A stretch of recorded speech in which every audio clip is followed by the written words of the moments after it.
Welcome to MojoPlays, and today we're looking at the worst optional quest lines you can follow in the Legend of Zelda series.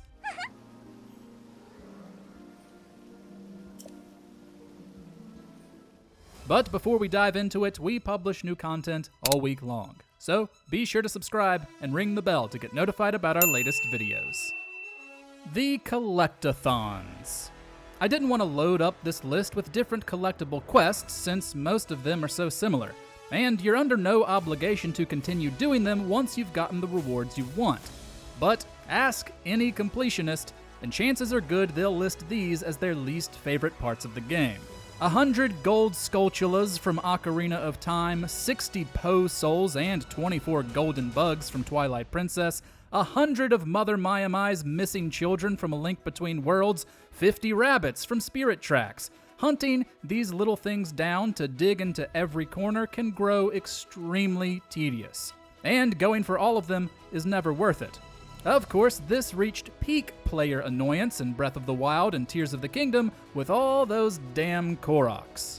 Whip Race, The Legend of Zelda, Spirit Tracks. On one hand, minigames are a little different from side quests. On the other, Whip Race can burn in hell. This challenge is run by Wood, who charges 50 rupees per attempt, pretty pricey compared to most minigames. Link must use the whip to scale an obstacle course, swinging between wooden beams and clearing platforms of thorny vines. You get a bomb bag upgrade if your time is between 1 minute and 20 seconds and 1 minute and 30 seconds, which isn't too bad. But to get the heart container, it has to be under 1 minute and 15 seconds. This, honestly, is a nightmare. It's very easy to rush and fall, and at that point, you know you're screwed and it just adds to your frustration, violently tapping the touchscreen while Link misses everything. Come on, man! Oh, you'll begin questioning if you really need to max out your health. The Lost Pilgrimage, The Legend of Zelda, Breath of the Wild. Boredom and annoyance combine in this terrible shrine quest in the Korok Forest. Tasho will ask Link to follow Oki to make sure his trek through the woods goes safely. But you better make sure Oki never sees Link, or you'll have to start the whole process over. It is so dull to just tiptoe behind this guy, and getting caught is a recipe for rage, which can happen often because A, he'll turn around and look in your direction, and B, a tiny forest creature obviously blends in with the forest, making it so you lose track of Oki before walking right up to him accidentally. Nothing about this is fun in the slightest. Treasure hunting with Dampé, The Legend of Zelda, Majora's Mask. In another case of being forced to move at a snail's pace due to an extremely slow character, Link can help Dampé hunt for treasure beneath a Kana graveyard on the night of the third day. Unfortunately, his eyesight is apparently so bad that he has to use Tattle's light to see, meaning you have to stay right next to him as you lead him to the dig spots. If you move even a step too far away, he'll complain and start moving back to his starting position. Most of the dirt mounds have nothing, but you have to unearth 3 blue flames. 2 of the mounds obnoxiously require Dampé to ride an elevator while Link climbs to them. God help you if you take too long to climb up there. This is mind-numbing. After those 3 blue flames are revealed, Dampé will thankfully be scared off by the big Poe so you can fight it and earn your hard-won empty bottle.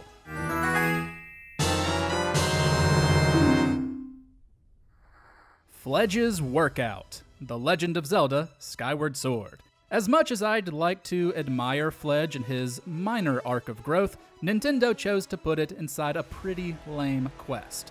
After beating the 3rd dungeon, you can find him in his room at night, struggling to do push-ups. Giving him a stamina potion 2 nights in a row and then checking back in on a 3rd night earns you some gratitude crystals. The back and forth of finding him in his room and buying stamina potions just isn't very interesting. And using potions doesn't feel like he's earned his strength. It doesn't help that, afterwards, he'll offer a piece of heart through a tricky minigame where he tosses pumpkins in different arcs that Link tries to shoot, which can be frustrating to complete. The Withered Trees, The Legend of Zelda, The Wind Waker. After Link completes the Forbidden Woods dungeon, most of the Koroks venture to different islands to plant Deku Tree sprouts. Sadly, they can't survive without Forest Haven water. To save the withered trees, you'll have to grab the special water and travel to the 8 different islands. There are 2 things that make this really unfun. Forest Haven water reverts to normal water after 20 minutes, thankfully changed to 30 in the HD version, and if you don't make it in time, the trees you did water go back to being withered and dead, for some reason. A quest being hard obviously doesn't make it bad, but the unfair time limit, the rules that don't make sense, and trying to figure out the best route make it a huge chore.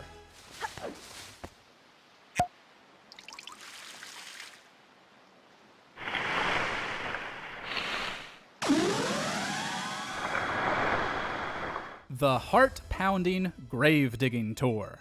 The Legend of Zelda, Ocarina of Time. That's right, I'm gonna pick on Dampé again, because as boring as his quest is in Majora's Mask, there's at least a near guarantee that it will be shorter than this. At night, you can find Dampé walking around the Kakariko village graveyard. If you give him 10 rupees, he'll dig at the spot he's standing. You have to time it so he's standing over soil instead of stone, so that you can get a reward. More often than not, that will be rupees, but there's a piece of heart hidden somewhere around him. There are a lot of problems with this. First is his, once again, infuriatingly slow movement. Second is how unlikely it is to get the piece of heart. People say there's a prize pool of 15 the game randomly moves through with a 10% chance of it being the piece of heart. Regardless, God, this is boring. I can't believe he has the audacity to call this heart pounding. Cold and heat endurance contests. The Legend of Zelda, Tears of the Kingdom. Dealing with an NPC that moves monotonously slow is clearly dull, but at least you still get to move. That's not the case with Rahdo in the Gerudo Canyon of Tears of the Kingdom, who offers 2 side quests. The first is the Cold Endurance Contest. Rahdo challenges Link to make it through a frigid night with no armor. The second is the Heat Endurance Contest, where you make it through a scorching day, also with no armor.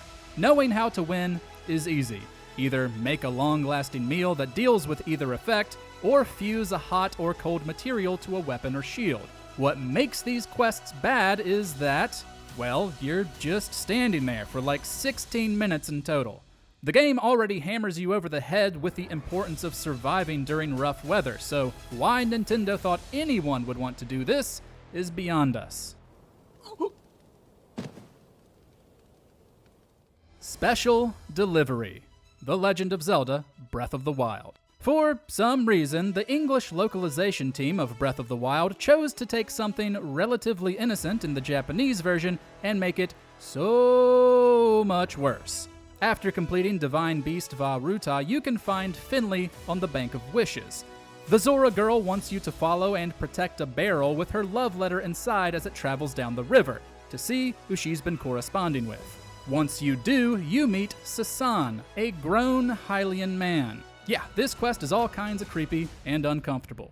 In order to get paid for your work, you have to visit the two at Zora's domain, where Finley calls him her soulmate and makes him promise to build up the muscles he promised her. Gross. It's canonized that Zoras age at a different rate than Hylians. Whatever, this still looks like an adult dating a child. That's the brunt of what makes it a bad quest, since the two are closer to simple pen pals in the Japanese version. Even still, the quest isn't fun in the first place. Babysitting a barrel so that it isn't destroyed while it lazily drifts through the water isn't exactly fulfilling work. The Figurines. The Legend of Zelda, the Minish Cap. The Minish Cap is one of the more underrated entries in the series, yet it still has one of the most infamous side quests. In Hyrule Castle Town, Link can spend mysterious shells on a gacha game to collect figurines of enemies and characters. The more figurines you collect, the more shells you're supposed to spend to increase the probability of getting a new one. But players eventually figured out that it uses a random number generator system, which is reset when you exit and re-enter Karlov's shop.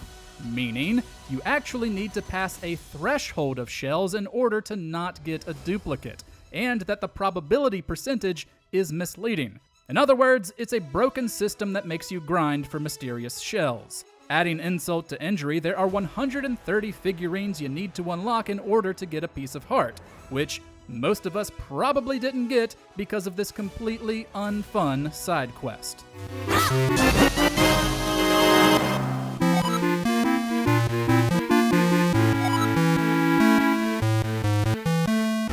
Did we leave off a horrible side quest from the Zelda series?